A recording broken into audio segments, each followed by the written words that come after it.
first na ako. Ayan. Ilalagay natin natin. Ay, sobra na.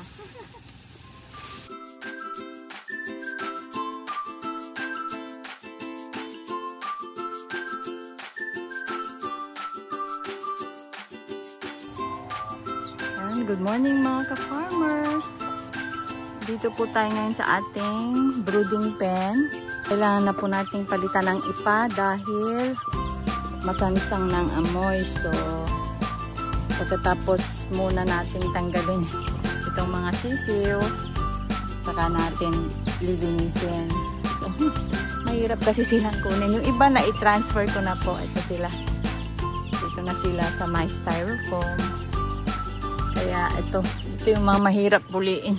Come on. Hindi na kayo. Yeah. Dito muna kayo pansamantala. Habang lilinisan. Hindi ko mabot. Dito.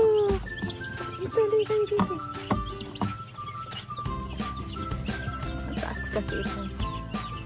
Ayan. Here.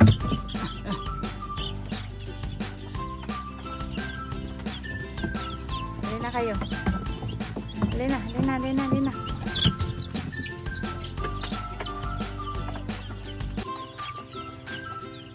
Ayan, dito, lapit. Mahirap kayong kunin. Lapit.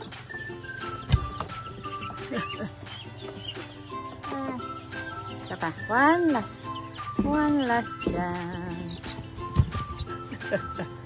Hirap puliin. Lika, sandali. Ayan, huli. Ayan, dito na sila lahat. So, tatanggalin ko muna itong sako at may ipa. Ayan.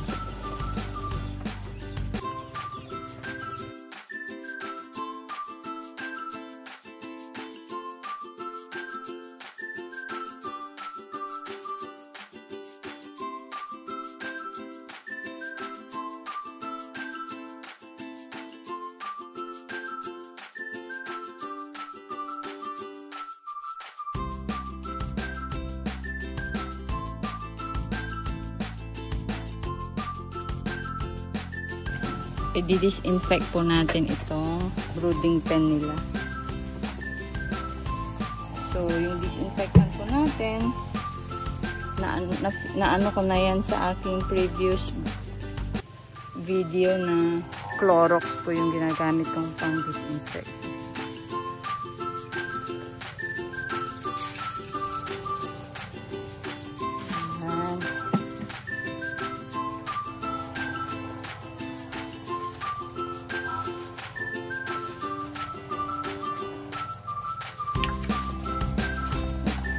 Patuyuin po muna natin, tapos ilagay natin yung sako at ipa.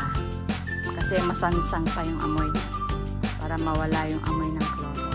A few moments later. Palitan natin yung sako. Ayan. So, spread po natin maigi.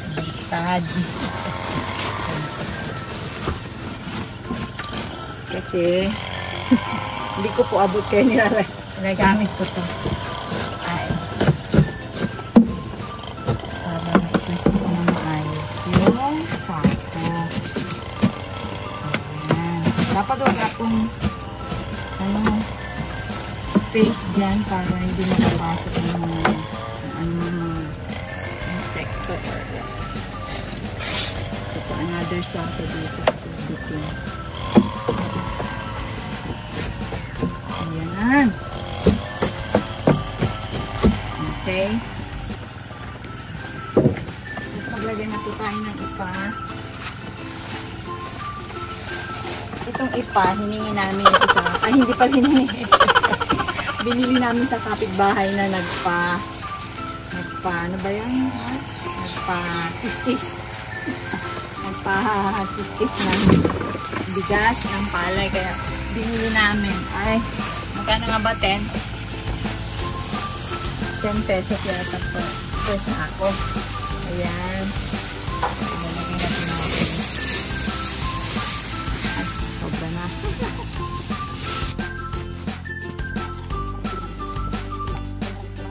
Libit na lang. So, itong ipa ang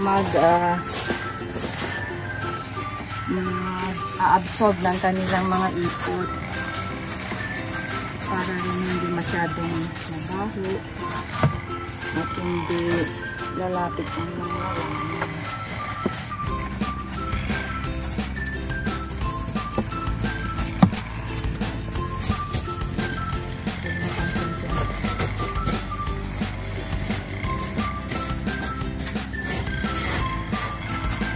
Kulang tango.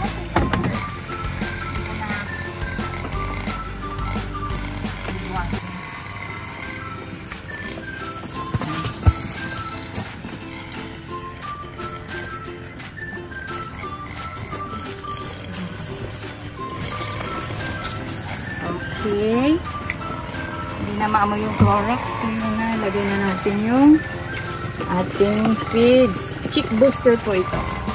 Chick booster. Yan. Yung gumagawa ng chick booster. Hindi po ito paid advertisement, ha. Ito naman. Chick booster. Yan. 50 pesos po yung one pack.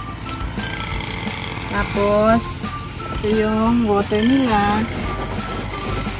With Betracin Gold na mark, Betracin Gold. Sa isang ganito, kung puno ang gagawin ninyo, siguro kalahati lang ng sachet. Ayan, so pwede nang ilipat sila.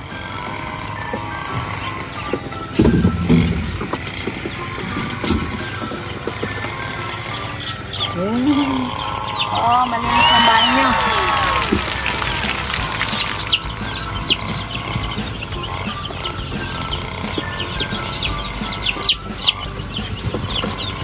Ayan, mabango ng bahay nyo. Sige. Mamaya guys, magbabakuna po tayo ng B1B1. So, abangan nyo mamaya yung ating video. Maraming salamat mga ka-farmers. Good night.